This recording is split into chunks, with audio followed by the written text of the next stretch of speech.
Okay, we're going to talk about payment processors because I us a couple of weeks ago. I got an email from Stripe in our support box and it said your account's been suspended. And I thought, okay, like, I don't know, they probably think we sell cannabis. We'll appeal it or whatever.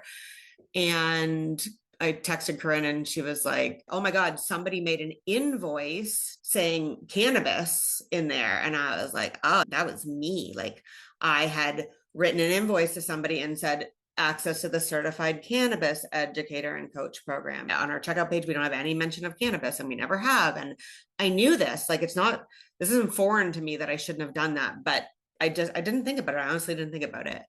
And then Corinne, after saying, oh, was like, everything's figureoutable because she's the nicest, kindest, bestest person in the world. She already had a backup payment processor, thank God.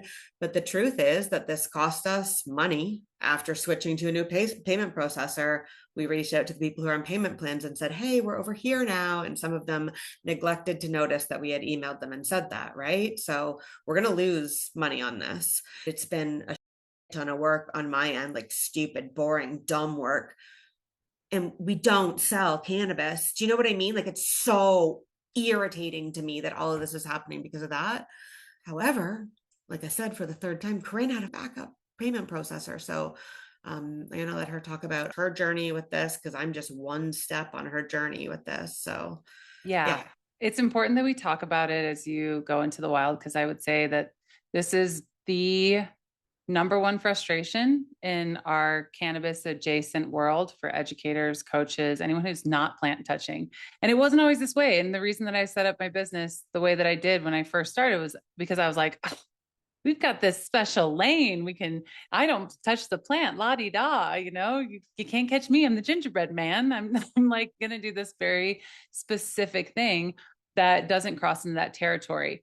And what we've seen over the years is that more and more payment processors are giving more hassle to people who don't touch plants at all. And it is a struggle, and everyone approaches it in their own way. We are considered a high-risk business for just talking about this plant, or if we're talking about, I know some of you also talk about psychedelics as well.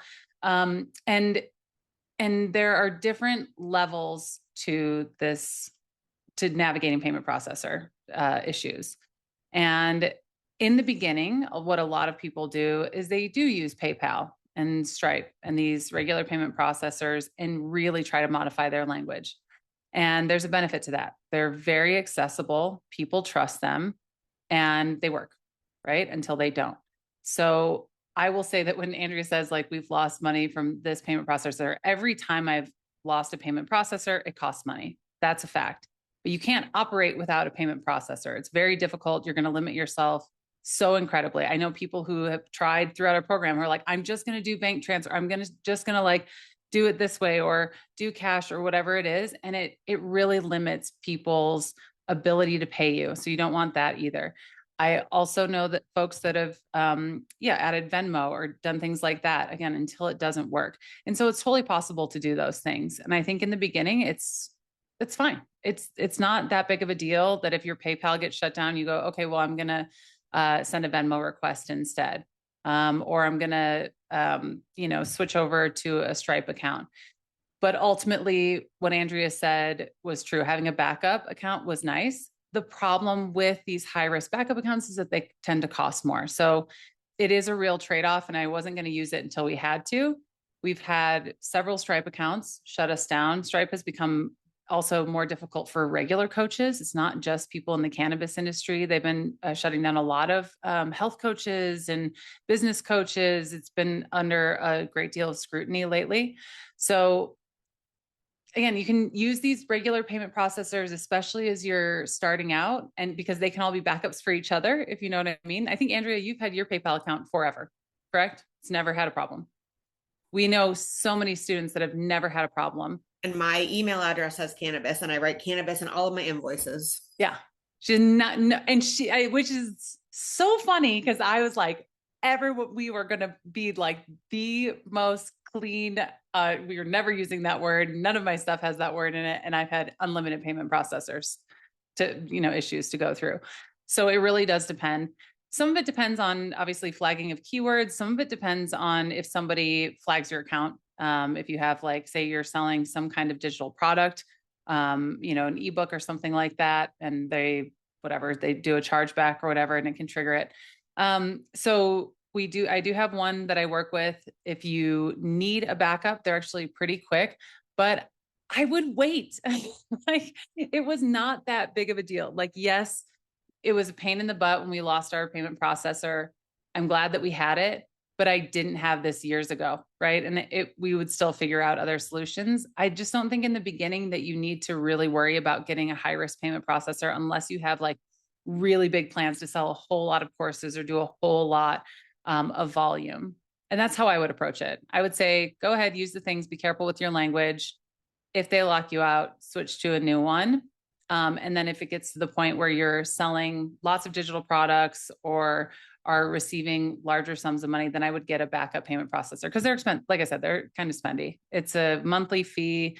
The percentage fees are much higher. And we have one of those if any of you guys are in that place.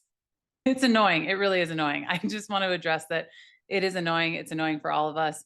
And you don't know when it's going to happen. So it's just always like, shoot, it's another thing to deal with. And it's really common in our world. And if you do know of their solution, then I'm happy to hear about it as well. If you find a resource where you're like, this is more affordable or it doesn't have a monthly fee or any of those things, then, we would love for you to share it with the community. But so far, we just kind of have to do a little bit of leapfrogging, going from branch to branch, whatever, lily pad to lily pad, and stick with what works until it doesn't, until you need a larger scale solution, if that makes sense. At the Cannabis Institute, we have been teaching people how to help others feel better with the power of cannabis since 2018. We'd love to have you join us. We need so many more people out there in the world who understand how dynamic, how multifaceted, how wonderful and potentially dangerous this plant can be, so that more people have access to it, more people understand it, and more people can feel better with cannabis. Please check out the links below to see what's going on in our class. We hope to see you on the inside in our next cohort of Cannabis Coaches and Educators.